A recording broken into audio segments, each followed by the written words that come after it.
शिवाय। प्रातः पूजनीय संत सद्गुरु श्री साईं नारायण बाबा का जन्म गुरुवार 20 फरवरी 1936 के शुभ दिन भूपाली बेला में सुबह 5:45 पर परम पूज्य श्री वी.बी. अय्यर व माता चेल्लम्मा के परिवार में मुंबई के खार उपनगर में स्थित गुप्ते मैटरनिटी होम में हुआ।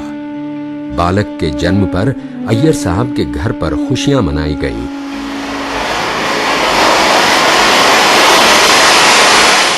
अपने इस तेजस्वी बालक के आगमन पर अय्यर साहब ने पूजा पाठ का आयोजन किया और इस अवसर पर गरीबों व ब्राह्मणों को अन्नदान करते हुए दिल खोलकर दक्षिणा दी।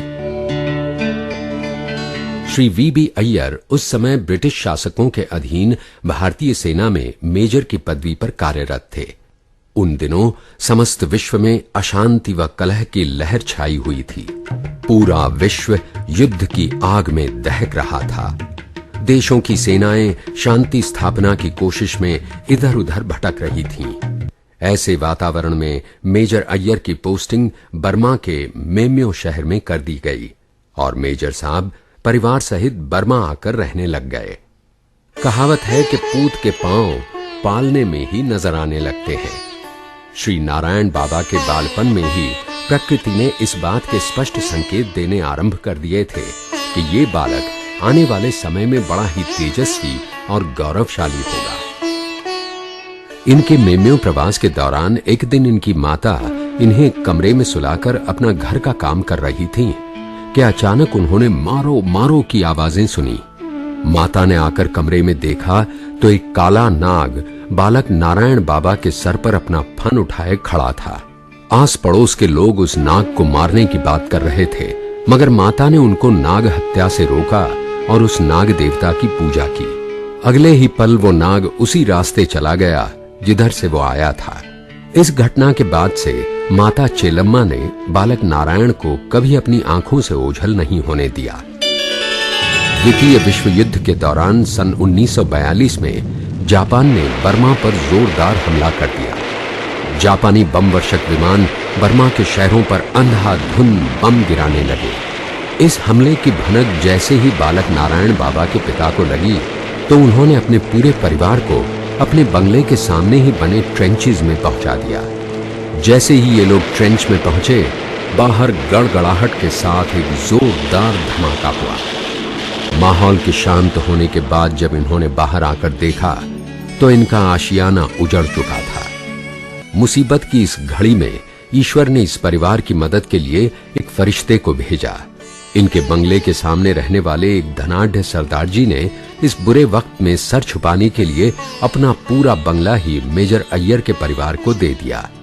बर्मा के बिगड़ते हालात को देखते हुए मेजर अय्यर ने अपने समस्त परिवार को हिंदुस्तान भेजने का फैसला किया और 22 मार्च 1942 को 350 सैनिकों की एक टुकड़ी के साथ इन्हें हिंदुस्तान के लिए रवाना कर दिया। एक मालगाड़ी में बैठकर लगभग 500 लोगों का ये समूह मेम्यो से मोनिवा तक आया। इससे आगे नदी का करीब 100 किलोमीटर का रास्ता इन्होंने नाव द्वारा पार किया। उसके बाद बैलगाड़ी और फिर पैदल।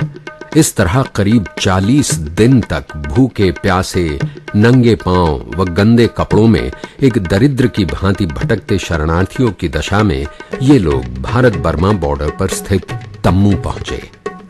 तम्मू से इम्फाल आए और वहां से ट्रकों में बैठकर दीमापुर तक का सफर तय किया। दीमापुर रेल हेड में इन लोगों को एक मालगाड़ी मिली जिसने इन्हें पांडु घाट तक पहुंचाया।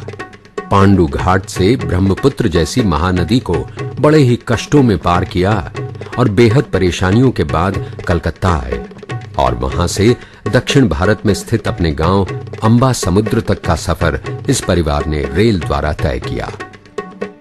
उधर अपना काम निपटाकर मेजर अय्यर भी अब तक कोल्हापुर आ गए थे। आते ही उन्होंने अपने परिवार की तलाश शुरू कर दी थी। करीब 7 दिन तक इधर उधर ढूंढने के पश्चात उन्हें अपने परिवार के अंबा समुद्र में होने की खबर मिली। तब जाकर वो अपने परिवार के पास पहुंचे। करीब 40 दिनों तक जगह जगह का गंदा व दूषित पानी पीते रहने के कारण पूरा परिवार मलेरिया, टाइफॉइड, हैजा और कालाजार जैसी खतरनाक व जानलेवा बीमारियों की चपेट में आ गया था। पूरा परिवार करीब 6 महीने तक अंबा समुद्र के अस्पताल में अपना इलाज करवाता रहा।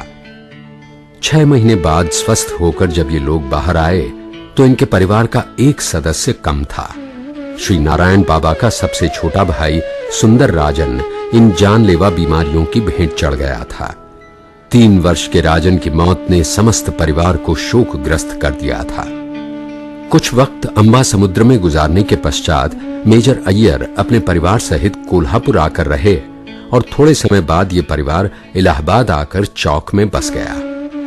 बर्मा में अपना सब कुछ गंवा कर लौटे मेजर साहब की आर्थिक स्थिति उस वक्त बेहद कमजोर थी। 1200 रुपए से अधिक माहवार पाने वाले मेजर साहब को अपने परिवार का भरण पोषण करने के लिए मात्र 200 रुपए की नौकरी स्वीकार करनी पड़ी थी। हालत के मारे इनके नन्हे मुन्ने बच्चे जो कभी नर्म मुलायम गद्दों पर सोते थे, उन्हें उस वक्त चटाई तक नसीब नहीं थी और बालक नारायण बाबा सहित सभी लोग जमीन पर गोनी यानी कि टाट का टुकड़ा बिछाकर सोते थे। अपने परिवार की यह हालत देखकर मेजर साहब को बहुत दुख होता था, परंतु दुख की इस घड़ी में उन्होंने हिम्मत नहीं हारी। उन्हें परम पिता परमात्मा पर अटूट विश्वास था। कामकाज से बचा हुआ समय वो ज्ञान ध्यान व पूजा पाठ में लगाते थे। मेजर साहब की परमात्मा में अटूट श्रद्धा व उनके कठिन परिश्रम से जल्द ही इस परिवार के हालात सुधरने लगे। इन्होंने अपने दूसरे बच्चों के साथ साथ बालक नारायण बाबा को भी आरंभिक शिक्षा प्राप्त करने हेतु सेंट एंथनीज कॉन्वेंट स्कूल में भर्ती करा दिया। नारायण बाबा प्रारंभ से ही पढ़ाई लिखाई में बेहद तेज थे। हर कक्षा में हमेशा वो अव्वल श्रेणी में पास होते रहे। भटके हुए लोगों को रास्ता दिखाने का गुण नारायण बाबा में बचपन से ही मौजूद है। इनके इसी गुण को देखते हुए इनके शिक्षक हमेशा क्लास मॉनिटर की जिम्मेदारी इन्हें सौंपते रहे और बाबा अपनी उस जिम्मेदारी को बखूबी निभाते रहे। पढ़ाई में अति योग्य व स्वभाव में मृदु होने के कारण नारायण बाबा हमेशा अपने शिक्षकों के प्रिय रहे। भले ही नारायण बाबा की पढ़ाई एक अंग्रेजी ईसाई स्कूल में हो रही थी, परंतु घर पर वातावरण आध्यात्मिक था। घर में बचपन से ही बहुत पूजा पाठ होती थी।